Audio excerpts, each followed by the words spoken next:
UFC lightweight contender Tony Ferguson issued a statement following his lopsided unanimous decision loss to Beneil Dariush at UFC 262. Ferguson was taken down at will and controlled on the ground by Dariush for nearly the entire 15 minutes of the fight.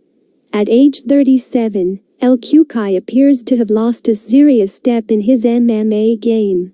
He has now lost 3 straight fights to Dariush, Charles Oliveira, and Justin Gaethje, and he lost every single round in all 3 of those fights. While it wasn't that long ago that Ferguson was one of the best lightweights in the world, it appears as though he is on a decline, and is no longer the championship-level fighter he once was.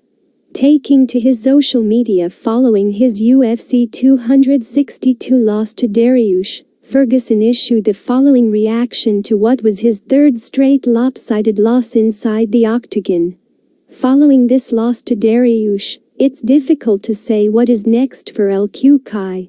He is still ranked in the top 10 at 155 pounds, but after losing his last 3 fights in such a one-sided fashion, it's basically impossible to call him a serious title contender anymore. After getting pieced up on the feet by Gaethje and then completely out-grappled by both Oliveira and Dariush, it feels like Ferguson is on a serious decline, and is just not the same fighter. It will be interesting to see what the UFC does with Ferguson next. It's possible he could fight someone else in the top 10 and try to bounce back, or it's possible the UFC could match him up with someone outside of the top 15. And see if they can build a new prospect off of him.